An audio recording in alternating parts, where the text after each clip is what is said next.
Good morning. My name is Julia Royster, and I am very pleased to be able to moderate this session today, working with communities and citizen scientists. I work for the Noaa Restoration Center in the Community-Based Restoration Program. I've been working as a restoration specialist for the past 11 years. All of the work that I do, all the projects that I work on, could not be done without the communities that support the projects and the citizen scientists that help us better understand how well our projects are working. For those that don't know, the Noaa Restoration Center was established in 1991 after the 1989 Exxon Valdez oil spill. We've done a lot of work in the last almost 30 years. The program I work for, the Community-Based Restoration Program, has been working with partners for a long time, and we've partnered with over 900 different organizations and completed over 2,000 projects. We're pretty proud of ourselves, and we really enjoy working with the communities. Today, I'm pleased to be able to host this session, which will have 5 presenters. Each presenter will be about 12 minutes long, and after the session, we will have a live question and answer session. And during that time, I will be moderating the panelists to answer the questions that you will be put in during the session. So please remember, as your questions come to you, put them in the chat box and make sure that we have them and you don't forget them. I will be monitoring the chat box in case there's things that I can answer along the way, but mostly listening to the presenters, as I encourage you to do. The only other thing is that if there are specific panelists that you're interested in having answer your question, please make sure and put their first or last name in the chat box in addition to your specific question. I hope you enjoy our session. Our goal is to help you better understand through a variety of case studies how different tools and techniques might be useful when you're engaging communities in your restoration work. So I hope you enjoy.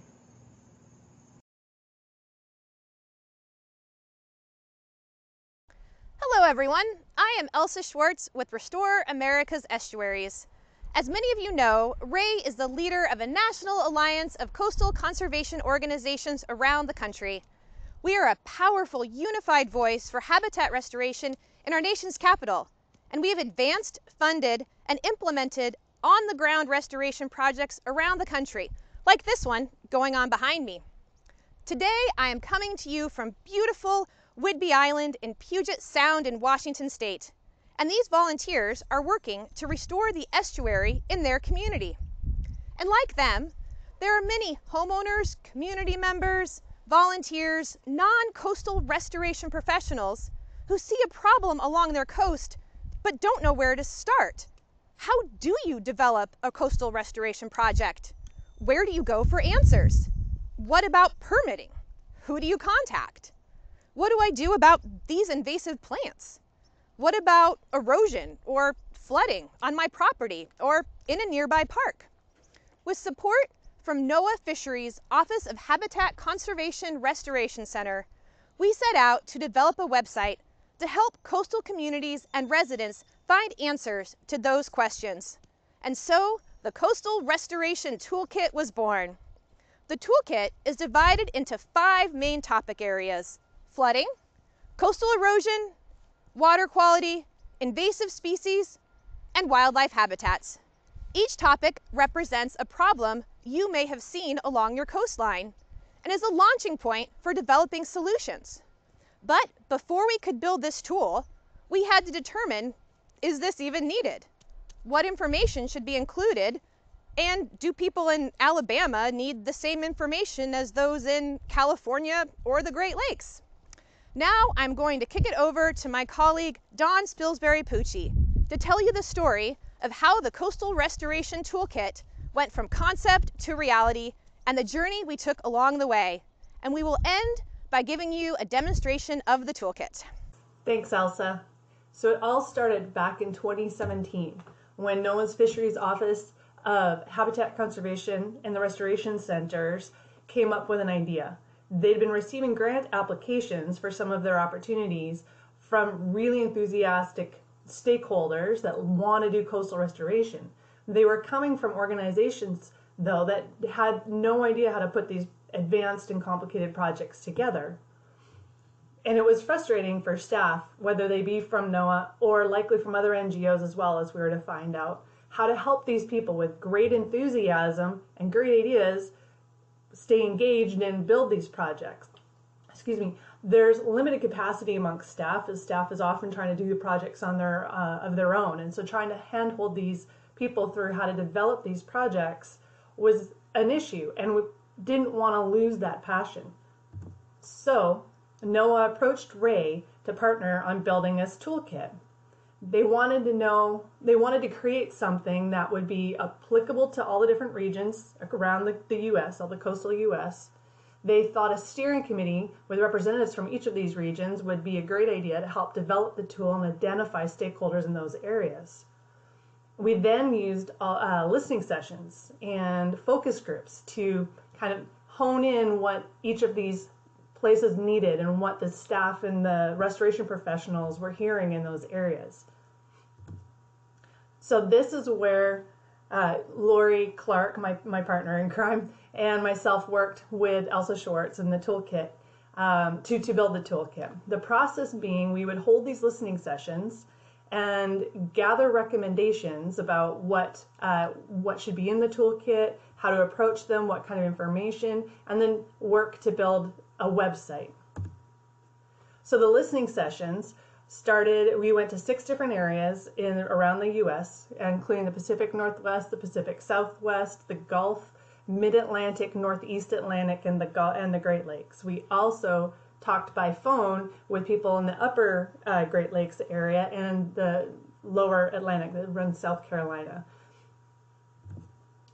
We invited people to these listening sessions and asked them questions and helped guide them through what their everyday was with these people with these great ideas. How could we better help them? Was there even a need for a tool like this? And around the coast, we heard absolutely there was.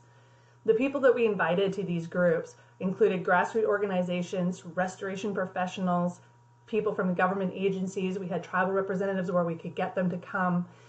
There were nonprofits, friends of groups. We had universities and homeowners. We tried to have as many people that have actually gone through a process of starting with not being in our industry and figuring out how to get there to a project. So we took that information and we built out these kind of 5 modules, concepts basically, and they were built into wireframes. This is where our great partners at Chariot Creative, Jason Cook and his staff, come in, and they helped build out a website that gathered these ideas and put them all together for us. And the website they built is just stunning, and we get it's just a beautiful website, and I can't wait for you guys to see it.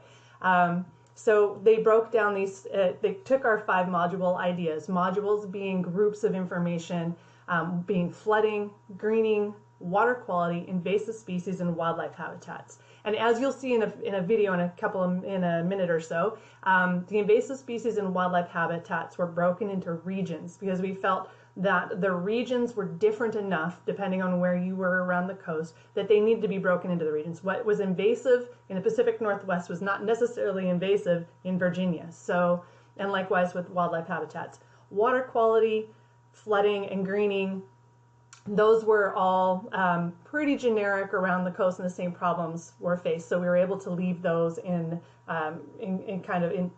not broken out into regions. After we built the website, the next thing we needed to do was to take that back out to beta testers and find out how they reacted. Did we capture the right things? And then we would take the recommendations and revise the website. So we held focus groups in 2 areas of the Pacific Northwest. We went back to New Jersey and Alabama, and then we did Florida via virtual, because that was after COVID hit, unfortunately.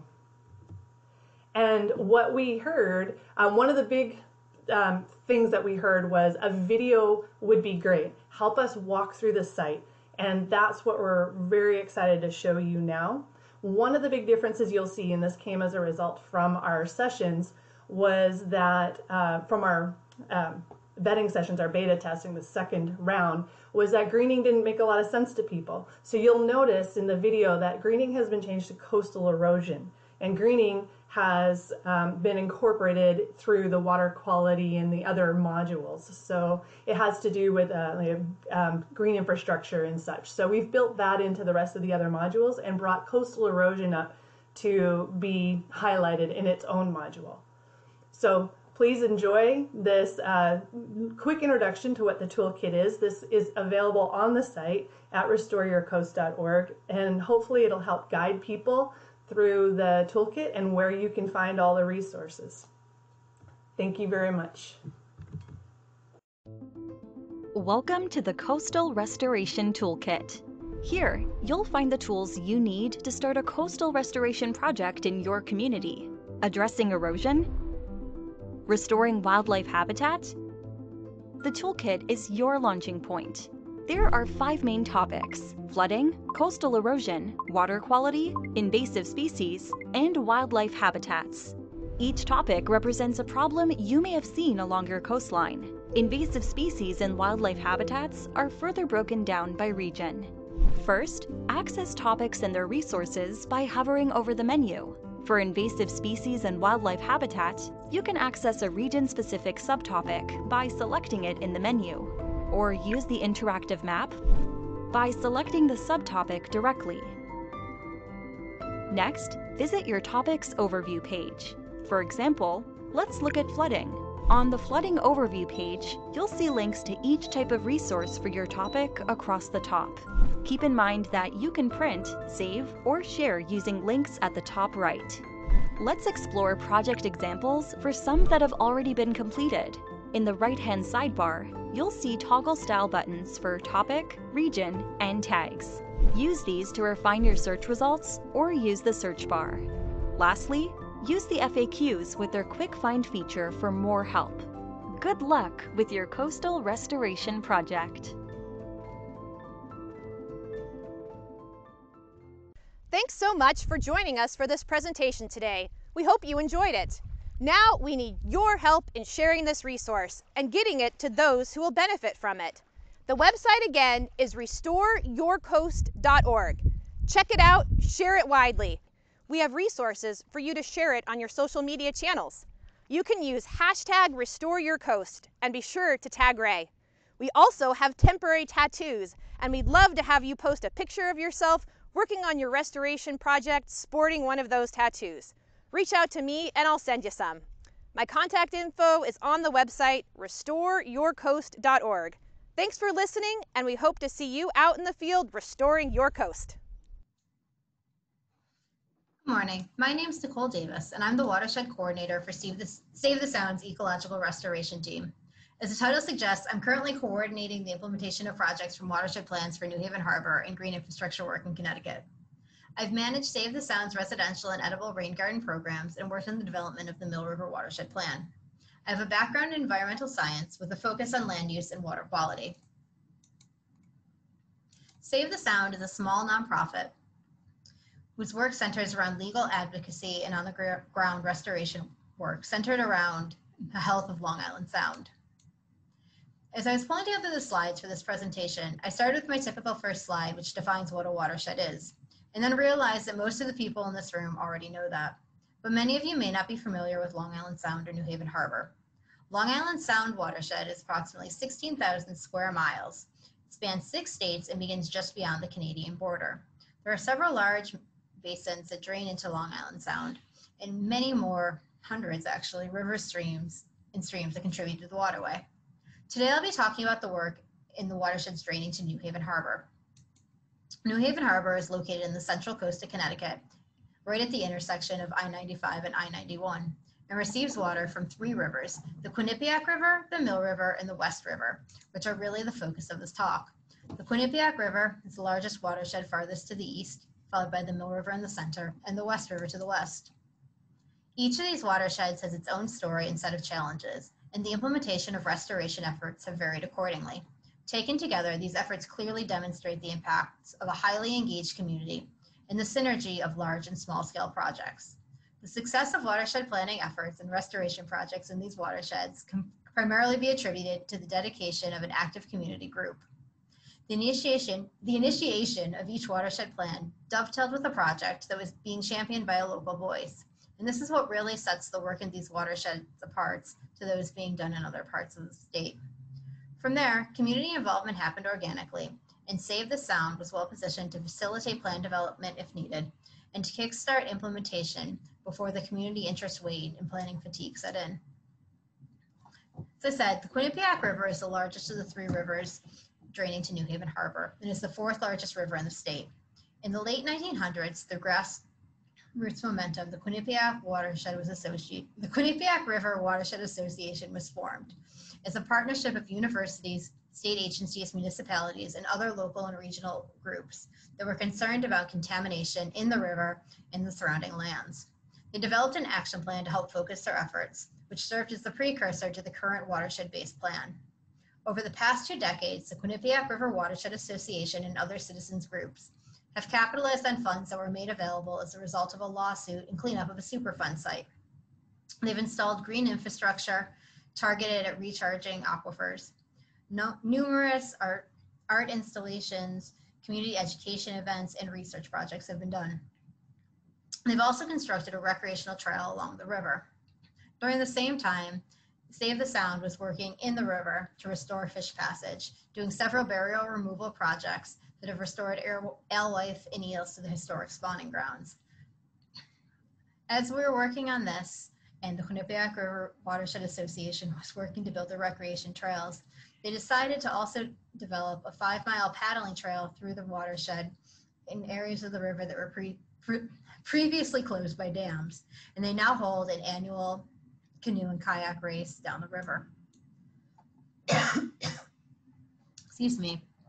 The West River Watershed Coalition came together over concerns around combined sewer overflows in the lower river.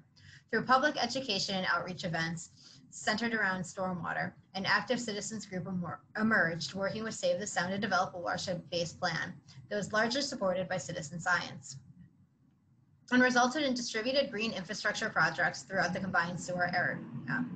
Started with a bioswale in front of a school before the plan was even conducted, rain gardens and bioswales adjacent to several other schools in the watershed, more than 23 residential rain gardens installed on properties whose downspouts were previously directly connected to the sewer system or to the stormwater system, and close to 200 roadside bioswales. A large barrier removal and marsh restoration project was also completed that helped launch an access campaign that constructed an extensive trail system completely by volunteer work, and volunteers are still actively maintaining and cleaning up along the system of trails near the river. The trail system built by the West Haven River Watershed Coalition has recently received Greenway status by the state. The Mill River also serves as a regional drinking water supply, and in the early 2000s, a group of residents came together in opposition of a new water treatment plant being built in the watershed.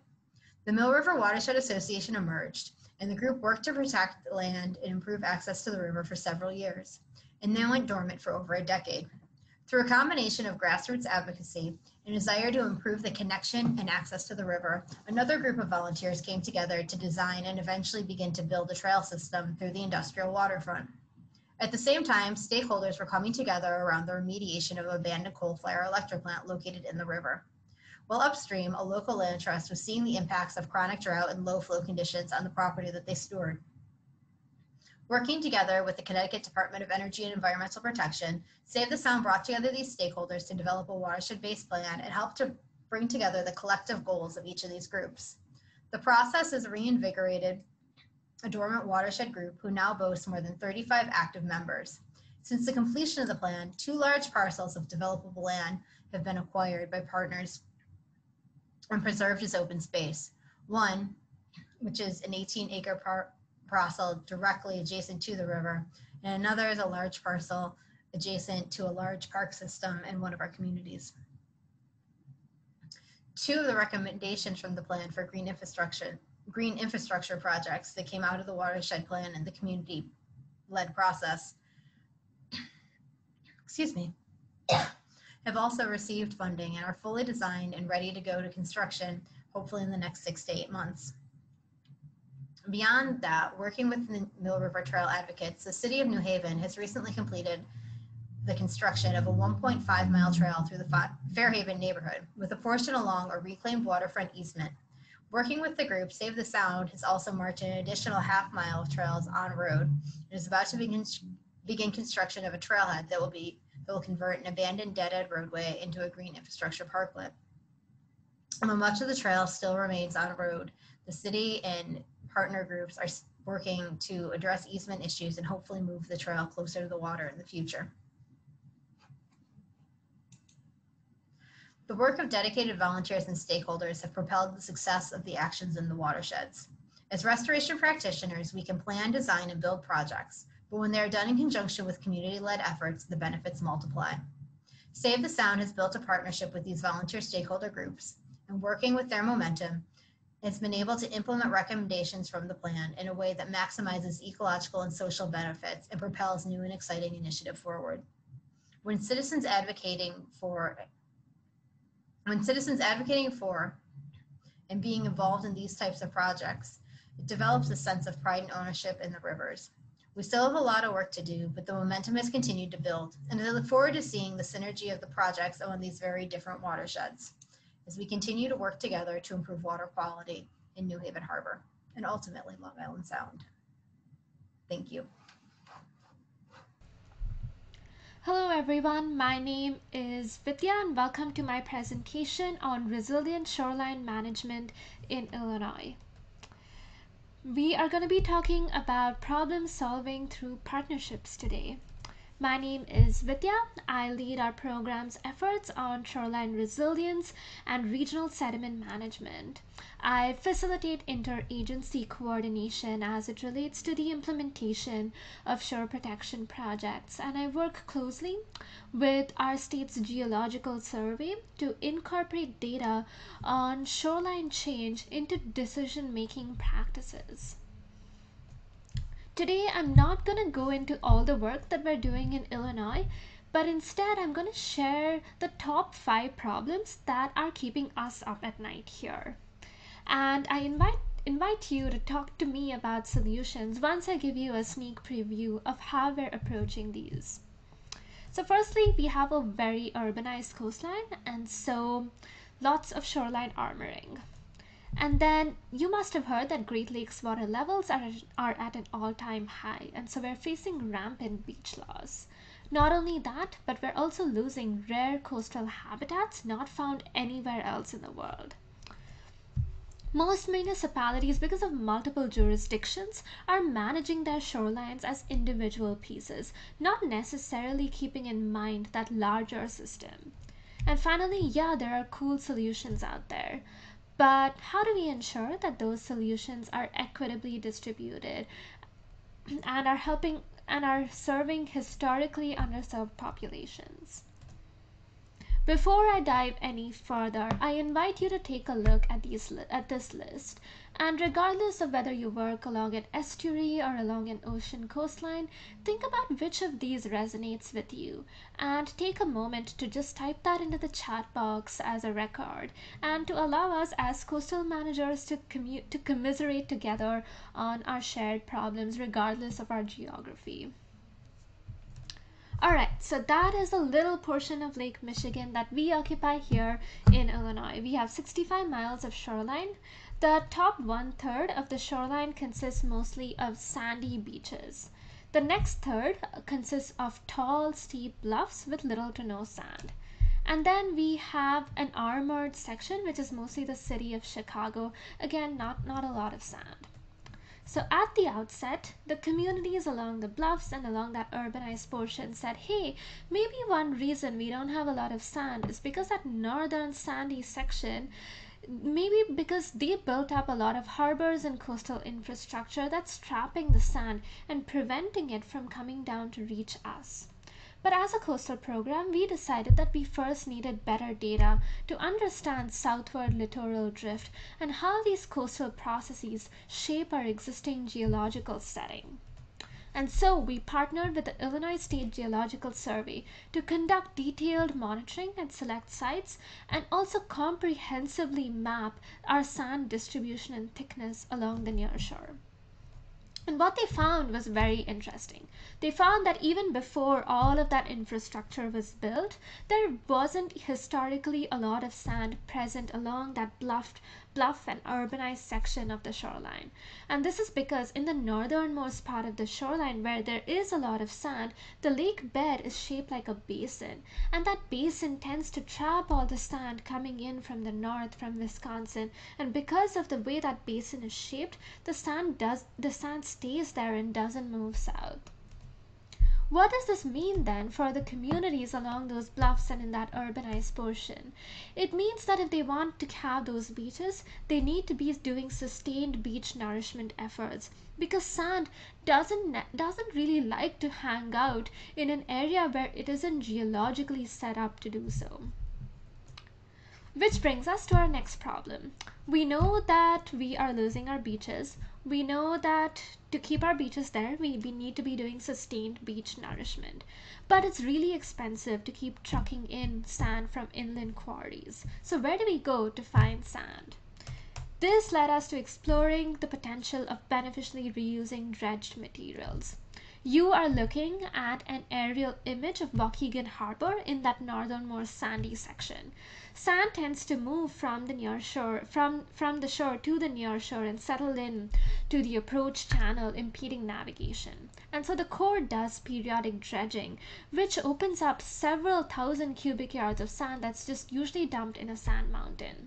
So we wondered, what would it be like to get that sand to replenish our beaches? 4 communities volunteered to pilot this approach. They applied for a technical assistance opportunity with the U.S. Army Corps, and they were selected. And as a result of this, the Army Corps is picking up 100% of the cost for hydraulically offloading the sand onto the beaches of those 4 communities. This is the first time communities have partnered together with each other and with the Army Corps to pilot a regional approach. And our program is invested in making this partnership a successful one so we can empower other communities to work together to replicate this effort. We're also interested in figuring out how to make sure that the sand stays on these beaches. And that's something I'd like to hear your ideas about. Remember that there's not a lot of space for dunes because the beaches are already very narrow, but we want the sand to stick around long enough so that it offers at least some substantial protection to justify the cost. Not only are we losing beaches, we're also losing rare coastal wetlands. You are looking at a photo of Illinois Beach State Park. And you're looking at panies, which are a form of coastal wetlands that are not found in most other parts of the world. These panies are rare and we are losing them rapidly. So what we did is we partnered with a team of landscape architects called Healthy Port Futures. They already had some funding in place and they were looking for a site to pilot innovative design solutions. So we said, hey, we have a site. And so they worked with us to study the Illinois Beach State Park, and they came up with this design. They designed a series of rubble ridges to be placed in the near shore. These rubble ridges are designed to attenuate high energy waves, but still allow the low energy waves to pass through and build up the sediment on the beaches.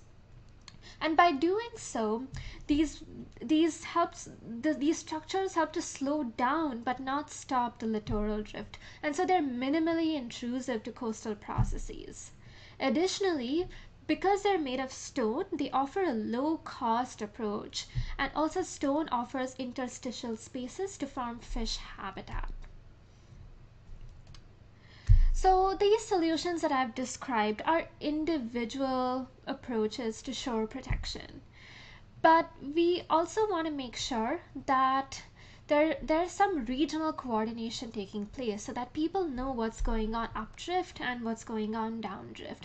We're invested in managing Lake Michigan as a regional resource and not as individual pieces. So that led to our program bringing together all the coastal stakeholders who have an interest in shoreline management. And this led to the formation of the Illinois Sand Management Working Group. This working group consists of federal entities like the U.S. Army Corps, state entities that are involved in permitting what goes on our shoreline. It involves local municipalities, their port districts, their park districts. It includes non-profit landowners who own substantial portions of our shoreline, and academic researchers who have a vested interest in conducting shoreline research. It also includes elected representatives who advocate for large-scale studies like the Great Lakes Coastal Resiliency Study. And then it includes us as the coastal program. We serve as that central node to make sure these different entities are talking to each other and to offer technical assistance and connect these many different pieces together. Through the facilitation of this working group, we hope to at least offer a forum for people to come together and coordinate regionally, scale up solutions, and find sustainable long-term approaches to shore protection. So far, the Sand Management Working Group has mostly focused its efforts on the northern portion of the shoreline. But there's also a lot going on in the South Shore, and the residents were recently reminded us that they are facing erosion issues too, and this area has been historically underserved. They invited us on a site visit, so we have started by just following their lead and listening and observing and learning. This is a building that was actually several feet away from the lake, but now it is, because the lake levels have risen at such unprecedented levels, it's so close to the lake. Through their engineering assessments, they've determined that the ideal solution needs to be something that goes beyond just these concrete blocks that are just getting pulled into the lake. But unfortunately, these solutions have a large price tag of more than $1 million. And so this is something that I'd like to hear from you all. How do you mobilize large sources of funding to pay for these regional shore protection projects? And how do you do that in a way that responds to the real urgency of residents who are watching their buildings crumble into the lake? So those are the problems that we are trying to solve here in Illinois, and I invite you to reach out to talk to me about solutions. Which of these solutions resonated with you? Here is my contact information. I really miss networking through conferences, but please do reach out, and I look forward to having a conversation about your ideas and your experiences. Thank you very much. Is this thing on? Hello? Hi. Hi, my name is Wes Shaw, and I'm guessing I know a bunch of you who are on this webinar, but of course I can't really see you right now, which is a little strange, so I'll just look knowingly into the crowd and say, hey, good to see you. Good to see you. Yeah. I want to start off by introducing my partner in this presentation, my lovely assistant, Chris Ray, but just a few disclosures first. He's definitely not lovely, and he's technically not even my assistant because he's the co-developer instead, and I try to boss him around, but he doesn't listen. So anyway, this is Chris, and quick PSA, in a little bit, I'm going to hand over the microphone to Chris and let him talk for a little bit, but just I want you to keep one thing in mind when that happens, which is that Scottish does not equal charming. You're going to hear his voice, and some of you are going to go, oh, but don't do that. Just remember, Scottish does not equal charming. Anyway, the next 20 minutes or so, we'll be handing the presentation back and forth to each other in a way that will probably be distracting for some of you. However, let's be honest, we've all been sitting around screens a lot for the past few months, so our attention spans have suffered somewhat. So really, I think we might be doing us all a favor. So technically, hey, you're welcome. And grab a third glass of coffee and let's dig in and go. Today, we are going to talk about MyCoast, which is a project that we have been working on for about 7 years. Specifically, we wanted to take a look at all the data we've gathered over these 7 years and see what we could pick out of it. Now, getting a little ahead of ourselves, which is the thing I like to do, let me back up half a step and answer the obvious question, which is, what is MyCoast? If I had to put it in one slide, I guess I would say that it is a citizen science tool for documenting coastal data. So we help people get data into a system so people can use it. Yeah, that's not very helpful, is it? That's a little pretentious. How about this? It's a website and an app. And what it allows people to do is go out and take a picture, and then that picture is turned into a report. So the picture comes in and we say, hey, what were the weather conditions like then? What were the tidal conditions like then? And we put it on a map and all that sort of thing. So it is used around the country for things including documenting storm damage, tracking really high tides, geolocating abandoned boats. Also figuring out where large marine debris is. Recently, there's been some more interest and a lot uptick in use for people who are trying to track how living shorelines are doing over time. And we also have a sort of a somewhat different, more involved feature that allows people to adopt beaches. When they adopt beaches, they can go out there and pick up trash, and then we record where every bit of trash is. And this is a report from one person going out picking up some trash, and you can see the sort of hotspots of where the trash was located. So I would like to tell you more about all these in detail, but we do have 113 slides, and this is, I believe, number 29, so probably we should just press on here. Over the 7 years, we have collected about 5,300 users and about 12,000 reports, and we are pushing 18,000 pictures. That's a growing number. We got a bit of data here, and our whole goal with this has always been not to collect all the data and keep it ourselves, but instead to create this tool that allows information to flow between people and our end users, which are usually states. And hopefully then the states can use that to inform coastal decisions. It also works in the other direction, where we have set up mechanisms like emails and in-app alerts and stuff that allow the states to contact users, which lets MyCoast be used as a pretty effective outreach tool.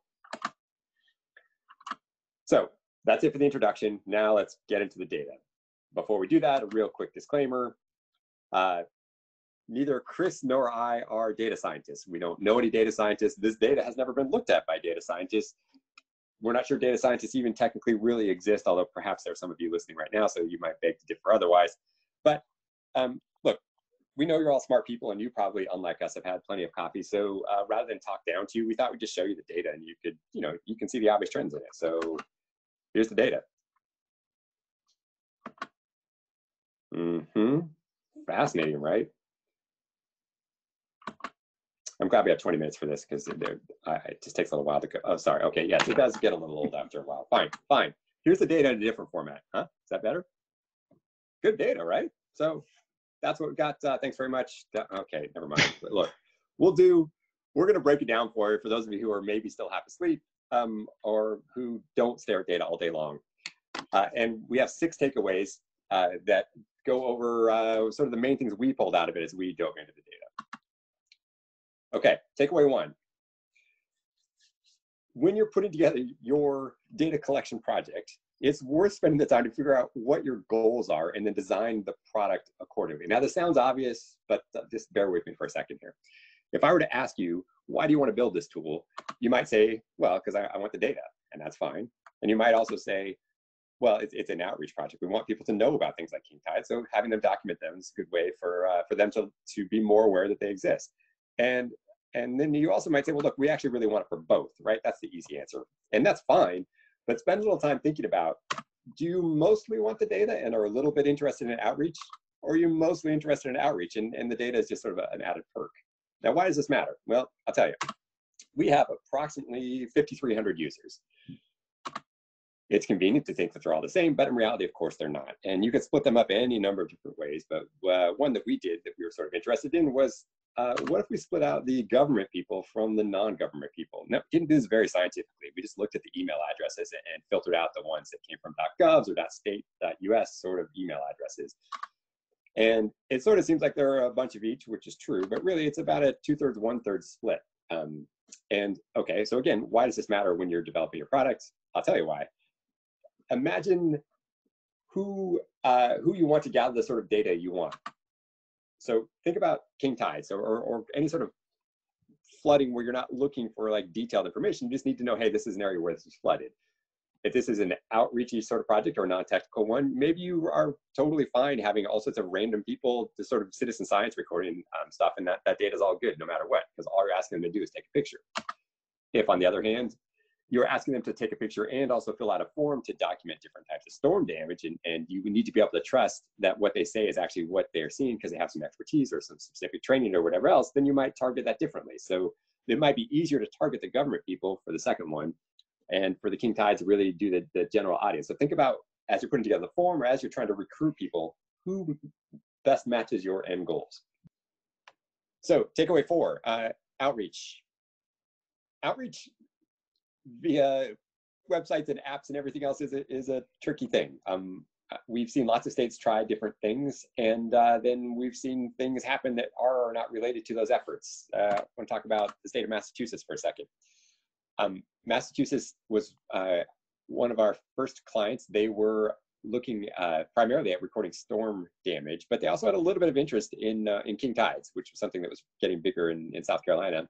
So they eventually asked us to do some king tide tracking tools inside their MyCoast, and we set that up. And they didn't push it very hard, and it sort of got some reports here and there. But then all of a sudden there was a giant spike, and it coincided with this this article in the Boston Globe, which then somehow ended up, as these things go, in the New York Times, and then in the London Times.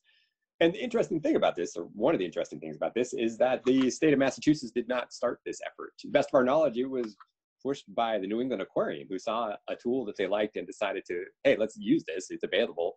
And so they got word out, and they worked with their press people, and they didn't just send out a press release. They went out and called the newspapers and talked to them, and got things engaged. So that worked really well. It just wasn't exactly what we planned or knew was coming. So we went from, you know, a couple reports here and there to hundreds coming in a day. Of course, no outreach conversation these days can happen without social media. I'm not a big social media guy, and neither is Chris, so we're probably not the right people for that. But thankfully, this is a time when other people can really step in. Amongst our states, Washington has done a tremendous job pushing stuff, and I'm not sure how exactly they got like the Commissioner of Public Lands to talk about us, but she did, and that became a big spike in our traffic. And then the San Juan County Marine Resources Committee also shared posts on Facebook, and this drove new users, which drove new traffic. So that's it's been a learning exercise, watching what people try really hard at, what we try really hard at, and then the results that come out of it. So we don't have a silver bullet for it, but it's a very interesting process. All right, it's back to me. Our takeaway 5. Users are a great thing. It's very important, and a lot of companies seem to measure themselves purely on number of signed up users. And Wes and I have discovered, well, not all users are the same, and I'm going to explain a little bit about what that means in more detail. As Wes mentioned, we have 5,500 users, so we've got 10,000 reports. So I would imagine we have something along the lines of 2 reports a user. Not exactly. We have 4,000 users who've submitted no reports whatsoever, leaving 1,300 to make them all. So that's about 8 reports per person. It doesn't really work that way either. So this is a pie chart. I used to work on Excel for Microsoft, and we were told never to use pie charts. But this is a pie chart showing 1,097 users that have contributed something and how much they did in terms of reports. So that means like storm damage, tidal flooding, king tides, etc. And you can see that there are not 1,097 very obvious segments in here. We have some users who are much higher volume than others, and that's even more noticeable if you look at the beach cleanup. So we've collected something like 100,000 items of trash from beaches, but if you look at that, 50,000 of the items came from 43 of them, and looking at that chart, there's something like, let's call it 40,000 of them came from 2 of them. So users can be all different. You have users who do nothing and users who do an awful lot. And what do we learn from that, and how do we use that? Well, one thing we've done is we try to do as much as possible for every single user, because you never know which ones of yours are going to be champions. And so here's an example of an email that was sent to us. Now, I ought to point out that the DHEC beach cleanup system used to be pieces of paper and pens before they started using MyCoast. And this is an email from someone who quite reasonably says, I've been, reporting beach items for ages. I filled in all these forms, they were great, and now you've got an app, and it's too difficult for us to use. Can we have the form back? And of course, they can have the form back, but it makes the data a little bit more difficult to merge in with the new stuff that's all geotagged. So I wrote him back an email. I said, look, understood entirely. Is there anything we can do to help? And he said, well, if you change the app so we could enter more than one, we could click on cigarette butts and then enter 10 of them rather than having to click it 10 times, that would be pretty usable. And Wes and I thought, that's actually a pretty good idea. So we made a bug for it. We wrote some computer program, and we tested it out. And I sent him a mail saying, we've done it. And he wrote back saying, used it this morning and it works fine. He did actually continue down this mail to list some other things that we then had to fix. But this is a guy who's now out cleaning beaches and sent us a mail initially saying, we're not going to use this. So The very, very final takeaway, to go back to the title of our talk. If you only build it, they almost certainly won't come. But if you design the product to match your goals, if you include features to keep people engaged, if you explain or better show people what you're doing with the data, if you think less about press releases and more about press relationships, if you care for your users, and if you recognize ultimately the limits of what's under your control, you too may someday have almost 18,000 pictures of all sorts of things, including a squash. So thanks very much. That's our talk today. And our contact information is up here. You can see our primary sponsors. We have a bunch sort of more smaller sponsors, but these are the core ones that have been around for a long time. If you have any questions, please don't hesitate to reach out to us. Yeah, you can find us on Twitter at MyCoast. Well, there's a Q&A right now, right? Yes, and of course the Q&A is about to start right now. Yeah, naturally right now at Chris, look at your watch. It's 7:47 a.m. or something. I don't know. We could be professional television people, I tell you. And that's a wrap. Hi, my name is April Vopst, and I'm the restoration ecologist with the Association to Preserve Cape Cod, here with our project partner from the town of Barnstable, Nathan Collins, and from the engineering firm Horsley Witten Group, Michelle West. I'm going to talk about a green infrastructure project that we've been doing with these partners. It's a 5-year ongoing project. We started with assessment and prioritization within the watershed, moving on to design and permitting, and ultimately construction of these green infrastructure BMPs. Right now, with the multiple funding sources we've received, we're kind of in phase 2 of construction. But the main thing I really want to talk about is kind of our approach to our partnership, APCC being a nonprofit partner. We've served the role that many nonprofits serve, trying to provide additional capacity, funding, and outreach support. But I think with this project, we've kind of tried to take that a step further. When we began this project back in 2016, we approached the town, multiple towns actually, with kind of this idea of working on a project. And I think our approach has been to kind of work with the towns and with community groups that really want to work with us. So the town of Barnstable kind of stepped up with interest, and we have kind of served as the main project manager in terms of coordination meetings, putting together notes, and kind of also doing technical review. But we have kind of key project leads from each of our partners, the town and the engineer, throughout, that really we each kind of function to manage our own staff and input on the project. I think what's really unique in this is that we offered up, when we first proposed this project, to also hire and manage the engineer. So, I think one of the things that towns and other groups always struggle with is capacity. So for us to kind of take on that role, the hope was that it would provide kind of more leeway for the town to continue with a project like this, since they would still have all the technical review and input and final decision making, but not have to be managing the engineer. From a funding perspective, this project is solely grant funded, though we've provided kind of in-kind staff match throughout. So with that, we started with a federal grant. We've got several other federal and state funds coming through. Most of those initial grants came through our organization, but with some of the state funding, those are awarded to the town. So again, trying to provide not only multiple funding sources, but added capacity. We've been working really closely with the town to try and provide that additional grant administration and reporting support as well. And then with outreach, trying to go beyond just talking to the public at permit hearings, other public meetings for input throughout, workshops and trainings with the public, the town of Barnstable and other local towns in our region, providing kind of fact sheets, videos, and tours to really not only get input on the project, but also try and educate people about why this type of approach is valuable for cleaning up coastal waters. Despite all of that outreach, I would say one of the lessons learned is plan for opposition. We've still had concerns raised over site access and change in viewscapes, both from public and town council. We've had a permit level appeal with one of our proposed designs. And I think kind of our approach to dealing with this as we progress through this project is to always start with kind of more sites.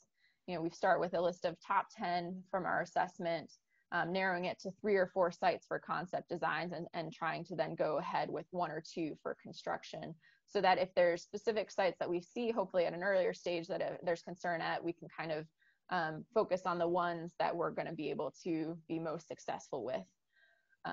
In terms of partnerships, the more is merrier mostly. I think picking your partners wisely has been a part of our success in some of the challenges. So, you know, working with the town of Barnstable, a town that was really interested in kind of working on this approach. And then Horsley Witten has been a really good partner. This photo is actually from a demonstration rain garden we did at a local library. They were a great partner to get that project done. But I think we found over time a better partner, I think, with another local library who's really interested and engaged in kind of building up programming and kind of continuing to speak to the outreach and benefits of this project. So that's been really key. Be ready for the extra work with extra partners, though. We've worked with one site with a land trust and a butters, and it really does take a lot of time to kind of have more of those discussions and buy-in on early design and during construction, and being on site talking to those owners of neighboring properties.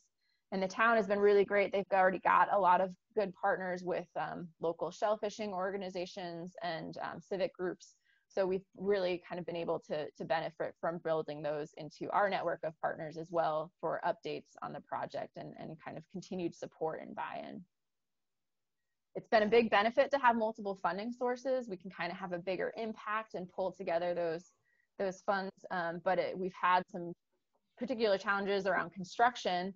As you go out to bid, you never know how much a project's going to cost. And we had one site that had to have kind of delayed work on it, and we already had multiple funding sources. So it was kind of a payment nightmares and a year-long process of trying to sort out the accounting, despite the construction being done relatively quickly. So I think one of the lessons learned there is, if you can manage to keep with multiple funding sources, very separate scope, you know, that makes your accounting easier. But the other benefit of, if you have multiple funding sources, you can really kind of go further with a project by pulling money from different places to really continue to make it happen. So with that, I'm going to turn it over to Nathan, who's going to speak from the town perspective. Thank you, April. Again, for everyone, my name's Nathan Collins. I'm the assistant town engineer with the town of Barnstable. I've been working on this project with this group for a little over a year after the retirement of one of our senior project managers who had worked with it from the beginning. But the town of Barnstable's role, it was a typical role as, if you will, a town would be. Project oversight and management, more from a kind of bird's eye view perspective. We would review all the technical aspects associated with the design prepared by Horsley and Witten. We would also be involved with construction oversight, and we dealt with the public in terms of outreach, coordination, construction notifications throughout the process. Again, it was typical role a town would take in a project where we had an engineer under our umbrella. However, this one is a little unique in the sense that the engineer is also kind of working as the general contractor. So there's kind of one more level of separation than a typical design, bid, build project. Some of the advantages that we see through this partnership is really an expedited design and bidding process. Again, a typical project of this nature, you would have a designer selection process, which in the public eye would be probably 30 to 45 day time frame. Then you would have your design. Once the design is complete, you would have a 30 to 40 day bid process where you would advertise in the central register, have your pre-bid, etc. By creating a team, if you will, at the beginning, for each project as it follows, it eliminates that kind of designer selection process and also expedite the bidding process, because the bidding is actually done through the engineer. One of the other advantages is having the engineer of record also acting as a general contractor. in our opinion, this actually provides kind of two sets of eyes on the site work contractor. We have, leverage and oversight from the town's perspective, but the engineer is also on site overseeing that general contractor and managing them and managing their payments, et cetera. Finally, paperwork is reduced significantly from your typical public construction project, particularly, payment applications. Those are all handled in this particular role through APC, and we just did a kind of general review, which again helped with the process and allowed, a town that has multiple different projects going on. Specifically here on the Cape, we have a limited construction window. So anything that can make our life easier certainly helps. And this partnership was a huge advantage in that regard. Some of the challenges, as April had alluded to, was the monies are set. What I mean by that is obviously all of these projects have been funded through grants. And as you apply for a grant, you want to get that number as close to what you think construction will be as possible to make your grants application realistic and seem more appealing, if you will. However, construction, with construction comes unforeseen conditions. And we had a particular project throughout this kind of construction window where we had a site issue that was above and beyond what we planned in terms of construction. So your overages and your change orders can become difficult to manage as it relates to finding money to pay for that outside of the grant. Again, a typical mass public project, you hire an engineer, they put a cost estimate together, you go to whether it's your selectman or your town council and you look for that money. And at that level, most projects you would put a 25% kind of contingency on it to cover these unforeseen conditions. But with a grant application, you don't want to submit it with a 25% contingency because you're probably less likely to get it. So it's tighter monies, and you just got to be really careful to cross all your T's and dot all your I's as it relates to going through the design and the construction process. So that's it, again, in our opinion, what we saw as the biggest challenge with this kind of process. My name is Michelle West, and I am a senior water resources engineer and the project manager from Horsley Witten Group for the 3 Days project. We have been working with APCC in the town of Barnstable since pretty much the beginning of the project. We started with an initial assessment all the way through green infrastructure design, and then helped with the workshops and training that April mentioned earlier. What I really want to focus on today is our unique role that we had for this project, and I think only this project. That is the hiring and managing of the construction contractor. This was basically a mini version of a public-private partnership. It really streamlined the construction process. As a small company, we are just a little bit more nimble than a municipality can be. We can make decisions quicker, and we can execute contracts faster. Once we decided on the qualified low bidder, we had a contract in place within a week or so. However, there's some challenges with this special, unique role that we had. It was a brand new experience. When I first approached our corporate counsel and said they would like us to hire and manage the construction contractor for this project, she looked at me like I had 3 heads. But then she took a deep breath and she said, "We can do this. Let's work it out. Let's figure it out." So there was a bit of a learning curve in the beginning, but now we have 2 of these construction contracts under our belts, and we'll be even better for the 3rd. But we have taken on more responsibility throughout the bidding process and the construction oversight, as well as more liability and risk, particularly as an engineering company that does not own the property that the projects are taking place on.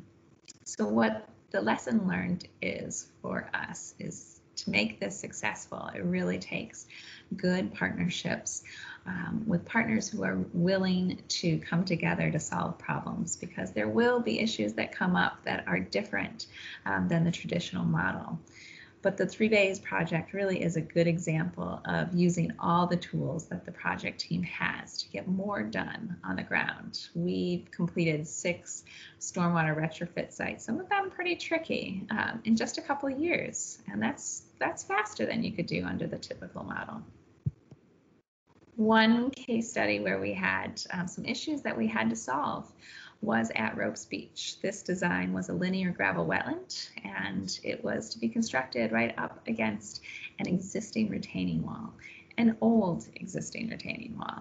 And as you can see from the middle picture, during construction, this wall did crack and it collapsed a little bit against our project. And we needed to figure out a way within our limited grant budget to have a change order to fix this and have a new section of wall along our project. And the partners were willing to come together to come up with a solution and compromise so that we can finish this project and not end up in litigation and never get it done. And today it is in place and looking good.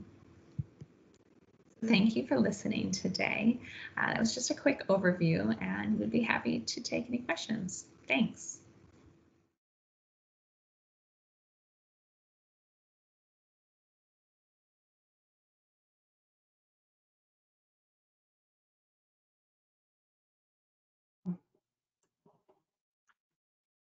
Excellent. All right. Thank you so much for those great presentations. I know I really learned a lot and enjoyed it. Wes, you do have a future in talk show, I think. Yeah. Engaging. All right, let's jump right into questions. What? Let's just pretend that didn't happen. All right. We'll just start at the top with questions. Vidya, I think this one is for you. With us still pulling tires out of the water from failed projects in the 90s, knowing that they were a hazard to the ecosystem, is it a mistake to start placing rubber breakwaters back into the environment? Rubber breakwaters, I think it depends on the site and the specific context of the site. It's hard for me to say in a more general sense, but that is definitely not something that we encourage here in Illinois. We try to do some outreach to redirect them towards better solutions that are more habitat friendly. And but there may be innovative designs out there that uses rubber that may be of benefit. So. All right, thank you. All right, and Elsa, for the toolkit, is there a way for folks to submit project examples into the toolkit? Absolutely, and we actually encourage this greatly. We found that many ways to learn how to do a project is to learn by example and to see what others have done before. So we have a place on the website for project examples. We show videos or links to other projects. So we encourage you to submit those. You can do that through my contact information, which is on the site, restoreyourcoast.org. But we also, when you are submitting a project, just keep in mind that we really encourage those projects to be smaller scale. This website is geared towards non-professionals.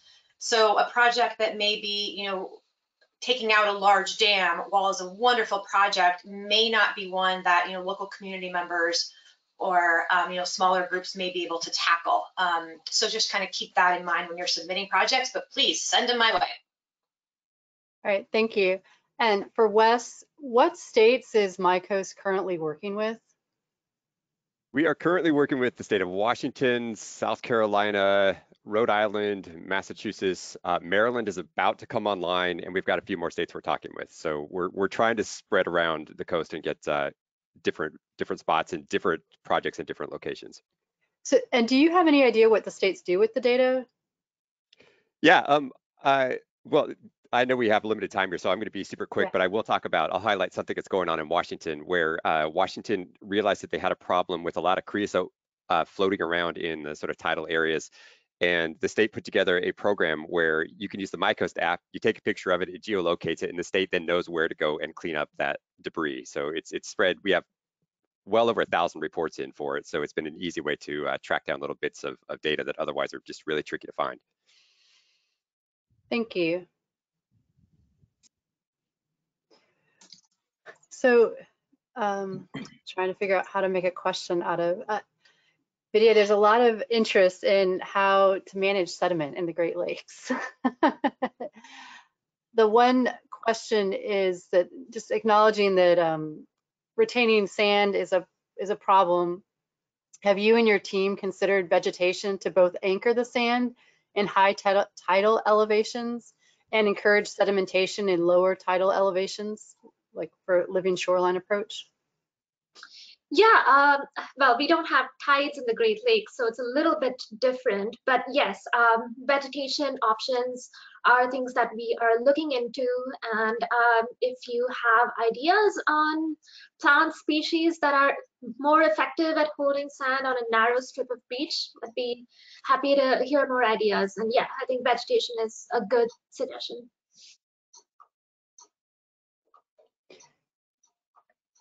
So the next question is, and I think this video, you guys will have to help me, but I think it's probably also for you. Do the wetland boxes used in repair of seawalls add resilience to the seawall? And did they have to be added to the dry land side of the existing seawall? Not sure who that's for.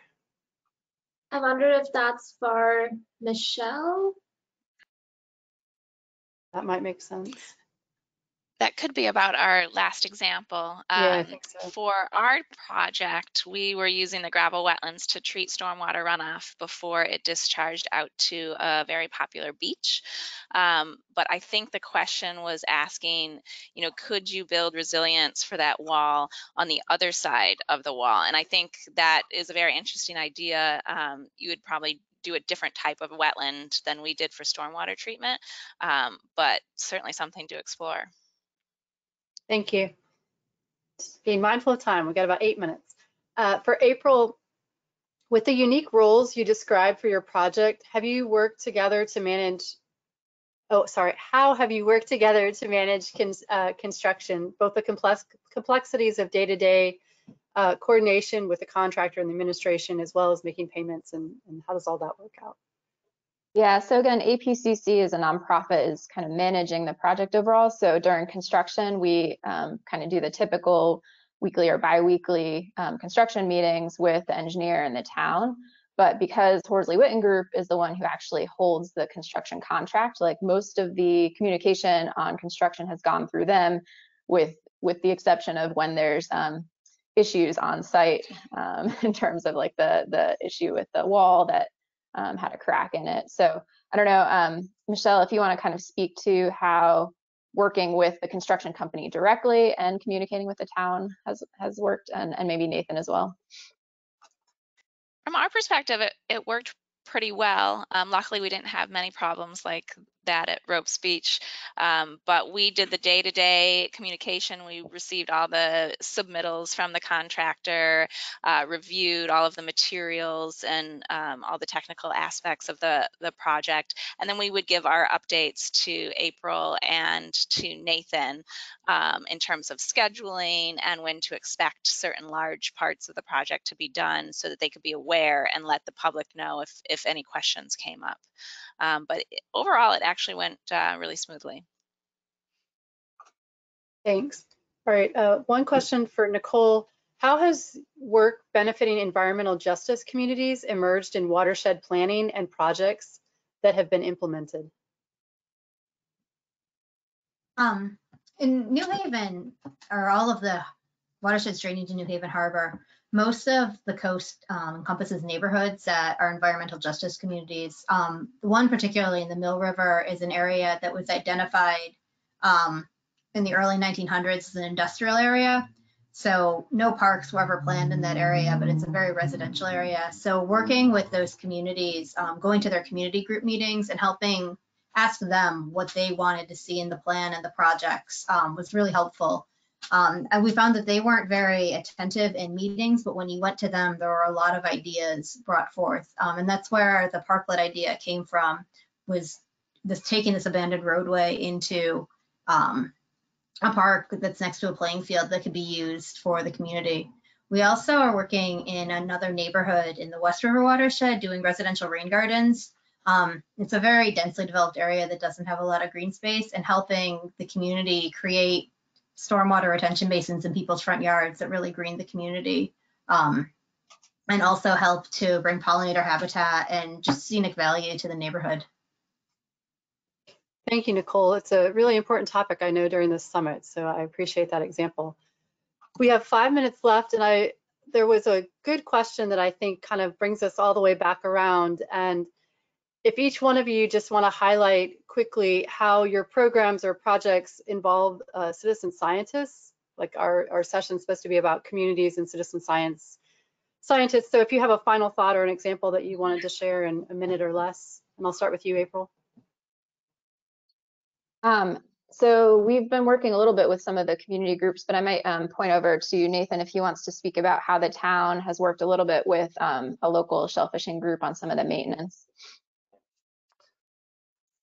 Sure, thank you, April. So within each of these projects, one of the things that we do certainly at the end is we offer kind of public education in terms of maintenance of each one of these BMPs that we install. And we've been fortunate that within a lot of the different BMPs that we've installed, they're localized to communities, specifically in the community we have Cotuit, there's a Recreation Shellfishing Association who has really stepped up and assisted in the maintenance and cleanup of one of the BMPs that we installed at the ways to water, if you will, to their particular bay. In addition, this last summer, we actually completed, as April noted, a project at the local library, and working with the library, they're adding an educational piece to the infiltration. It's a biofiltration swale. So Horsley and Witten worked, and they designed kind of a pathway and walkways throughout, so children, adults can kind of walk through it and see how it treats the water. And again, there's a large educational piece to it. Great, thank you, Nathan. Elsa, is there anything you wanted to quickly highlight? Starting to run out of time. Yeah, no worries. I see one of the questions that came up was if the toolkit has a marketing campaign, and yes, it absolutely does. On the toolkit, there is a media kit that you can click on and have access to, and it has all of the social media and those types of things. We really want people's help to get the word out about the toolkit. And then I'm going to kick it to Jason really quickly to answer the second part about how we're tracking success, because there's a lot of things on the back end that you can do as far as like who visits the site and things like that. Yeah, absolutely. I'll try to keep it fast, but yeah, we're actually tracking traffic. We get a sense of where they go and kind of the user flow from the home page all the way through. So if they get stuck or they bounce or they abandon that page, we sort of learn and get a feel generically of what pages might not be working and engaging as well as it should, because that was the name of the game, is using everything from color psychology to beautiful images to sort of remind that user of why and how they love the coast, keep them passionate, and that helps drive them through that project and keep them kind of pumped up and excited about the project, because there will be some times when they hit some walls or have to dig up funding and, have to find more volunteers or maybe have licensing issues, and we want to keep them, excited about it, seeing the end goal with these large images. So absolutely, we're tracking the data, and after a good probably 6 to 12 months of usage, we'll pull a lot of really good metrics that tell us what pages are working, what where we can improve, and I think we plan on some improvements. So yeah. All right, thank you. All right, so we have 1 minute left. Does anybody have a final thought they want to share before we are cut off to keep everything moving? Wes, Nicole, Vidya? I think citizen science really is important in all of this. Keeping people, in the water and connected to their rivers really makes a big difference, even if it's something as simple as trash pickups or like using Wes's tool to track those things really does make a difference for people. Yeah, thank you. That's a good point. And actually in the Restoration Center, I recently learned that because they've taken images of fish going through the fish counter, you can actually be at your desktop and you can be a citizen scientist learning how to count fish and help scientists manage all the data. So it takes everybody. All right, with that, I'm going to close out and turn it back over to Matt. But thank you for those that attended. Thank you for attending and listening, and continue to put in questions or reach out to these folks with your questions, because it takes a community. Thank you so much. Thanks, guys. Thanks, everyone. Bye. Bye.